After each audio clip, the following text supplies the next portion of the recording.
From Season 8 being announced as the last of the series to the show's massive drop in ratings, the future of Outlander is not looking good. Here's why. Even before Season 6 came to an end, Season 7 of the show had already been renewed. That means the short-term future of Jamie Fraser and Claire Randall is secured, at least for now. But amid the exciting announcement of the series being renewed for another run, news also broke that Season 8 is going to mark the end of Claire and Jamie's love story. That led us to think about what it meant for the remaining 2 books from Diana Gabaldon that are untouched as of now. With the show most likely coming to an end real soon, Katrina Balfe, who plays Claire Randall, spoke about the show's future and hinted that Season 7 will be marking the beginning of the end for the Outlander family, even though at the moment there are still at least 2 more books by Gabaldon that have yet to be adapted. When Outlander was renewed for its 7th season, it was confirmed that it'd be following book number 7 in the series, An Echo in the Bone. After that, the remaining 2 books will be Written in My Own Heart's Blood and Go Tell the Bees That I Am Gone. Meanwhile, Gabaldon is busy at work on book number 10 in the wildly popular franchise and has clarified that the series will conclude once the story has reached the year 1800. That's 21 years away from the setting of Go Tell the Bees That I Am Gone.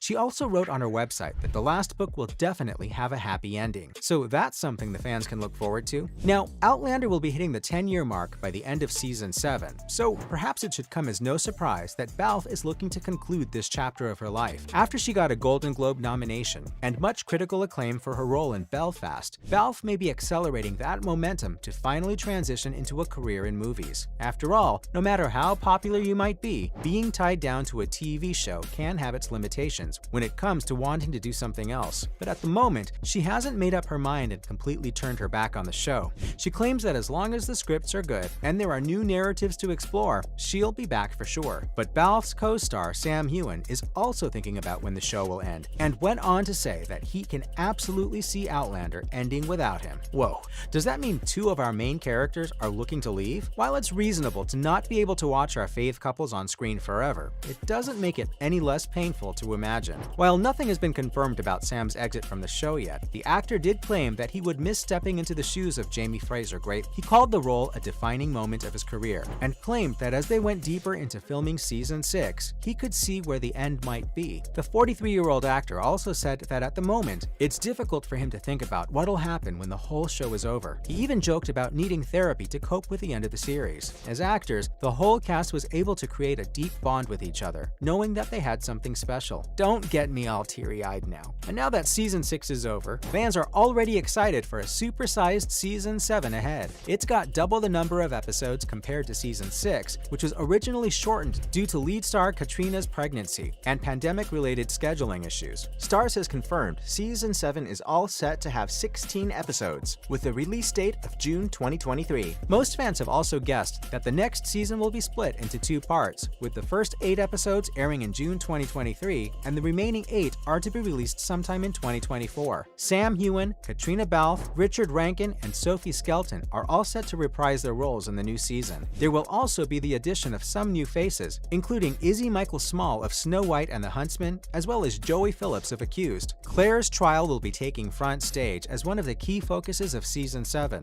As for the 8th and final season, sadly, it'll only be made up of 10 episodes. But then again, what's a season of Outlander without a heavy dose of sorrow, bad wigs, and some intense pain? Okay, maybe Claire getting arrested for the murder of Malva was worse than some bad wigs, but I'm sure you get my point. The last season is apparently going to be based on the 8th novel in the series, Written in My Own Heart's Blood. Well, as long as there are answers to how Jamie saw Claire in the window in the first episode of the show, I guess we'll be saying goodbye to the story's conclusion, as we all quietly cry into our whiskey glasses. When I saw that chap staring up at you,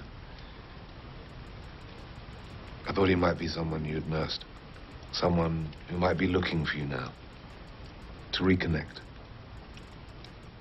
Season 8 may be marking the end of the show, but there are still a lot of opportunities left to continue the Outlander franchise. With spin-offs and prequels already being planned, the fans have a lot to be hopeful for, even if the books are coming to an end. Unfortunately, we're not getting a Murtaugh prequel yet, but Starz has officially greenlit Outlander: Blood of My Blood. The series will see author Gabaldon as a consulting producer and focus on Jamie Fraser's parents, Brian Fraser and Ellen Mackenzie. Outlander showrunner Matthew B. Roberts also teased announced in an official statement that there will be plenty of faces and names that the fans will know and recognize in the new prequel series. As of now, we don't have a prequel premiere date, but considering the fact that it's going into production at the same time as Outlander Season 8, it's quite possible that the show will arrive shortly after Season 8, assuming that the filming schedule doesn't run into any delays, like the excruciating 2-year gap between Seasons 5 and 6 of Outlander. The sad news is that Outlander already has a cast and crew ready, unlike Blood of My Blood, so it may need some additional time to get everything ready to roll. Interestingly though, there's a lot to explore with this new prequel series, since both of Jamie's parents had passed away before he even met Claire. His father, Brian, did appear on 14 episodes of the show as portrayed by Andrew Whipp, but it's unclear at the moment whether the actor will be reprising his role or a younger version of the character will be cast. As for Fraser's mother, we haven't seen Ellen appear in the series at all, so her casting decision is currently shrouded in mystery. But despite all these new plans about spin-offs and prequels, it might not be enough to secure the future of the franchise. Ratings have been consistently dropping since Season 3, from a couple million to mere hundreds of thousands. Even though Season 6 hadn't fully concluded, and fans were halfway through an emotional roller coaster with all the murders, deaths, births, and bombshells, the ratings just weren't there. The premiere episode immediately highlighted a drop in viewings compared to the last season, and things have been pretty mixed through the entirety of the show up until the finale. One reason for this could potentially be a change in the channel we've been viewing Outlander on. The popular historical drama moved from Prime to Stars Play UK, which is the show's original home in the US. At the time, fans were disappointed that they'd have to pay an additional subscription for a show that had been available on Prime for years, something they were already paying for. There's also another thing to consider. It's not easy to get a hold of the show if you're not in the US, therefore excluding a huge viewing market. Because of how Stars chooses to sell its distribution rights, it's not available to watch in Europe via Stars or even Netflix. And when the first 2 seasons arrived on Netflix, at least in the US, there were hopes that it would increase its falling ratings. But there was one clear fact that held this from becoming true. Stars does not sell its product from its platform. The current Stars properties on US Netflix include Spartacus and Black Sails, but the scary thing is both these shows have been cancelled since. While this doesn't necessarily mean Outlander will be cancelled as well, the cynical view here is that the show could very well be on its way out. It's much harder to sell a genre-specific show that you really can't explain in a sentence.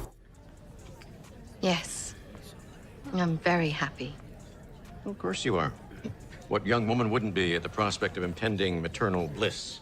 And with Stars just not being as invested in the show's future as it should be, what's stopping the possibility of Outlander being cancelled from becoming a reality? It's probably wise to get your entire fix of Jamie and Claire now as much as you can, because the future of the show certainly doesn't look very promising. So, from the show's massive drop in ratings to Season 8 being announced as the last of the series, that is why the future of Outlander is not looking good.